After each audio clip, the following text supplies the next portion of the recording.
मूल मुद्दों से ध्यान भटकाने का, डाइवर्ट करने का ये तरीका है।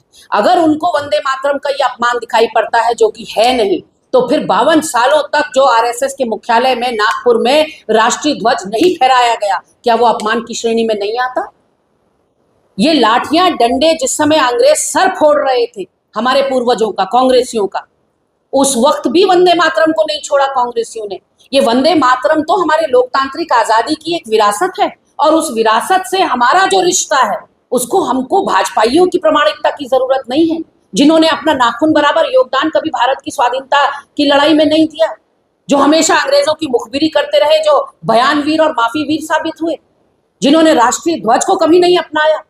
वो लोग आज हमसे हमारे देशभक्ति का प्रमाण मांग रहे हैं। देशभक्ति का मतलब भाजपा की भक्ति नहीं है, नरेंद्र मोदी भारत नहीं है, भाजपा राष्ट्र नहीं है, ये समझना होगा इनको। जिन लोगों ने आजादी में खून पसीना अपना बहाया, उन्होंने इस देश को एक राष्ट्रगीत, एक राष्ट्रगान और एक राष्ट्रीय ध्वज दिया है, उसका सबको सम्मान करना पड़ेगा। ये आम जनता रोज क्या राष्ट्रगीत और राष्ट्रगान बदलती रहेगी? सरकारें आएंगी और सरकारें जाएंगी, रोज ये मजाक होगा राष्ट्रगीत और राष्ट्रगान के साथ कि आज ये स्टैंजा गाएंगे, कल को वाला स्टैंजा जाएंगे, फिर पूरा ही बदल देंगे। सावरकर और गोवलकर तो कहा करते हैं कि तिरंगा ही नहीं होना चाहिए हमारा राष्ट्रीय ध्वज।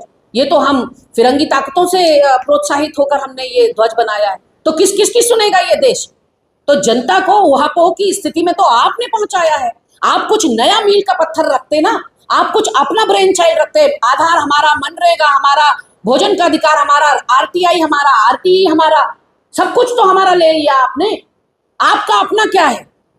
अब पुराने पुराने गड़े मुर्दे आप उखाड़ रहे हैं। वंदे मातरम को लेकर आप पूरा गीत नहीं गाया जा रहा है, आधा गीत गाया जा रहा है। इस देश की आत्मा को समझते हुए राजेंद्र प्रसाद ने, भीमराव अंबेडकर जी ने, आचार्य कृपलानी ने, सुभाष चंद्र बोस ने, सरदार पटेल ने, पंडित नेहरू ने, महात्मा गांधी ने, उन लोगों ने गहन विचार विमर्श के बाद, बंकिम चंद्र चट्टोपाध्याय ने, रविंद्रनाथ टैगोर ने, इन सब लोगों ने ये बनाया है।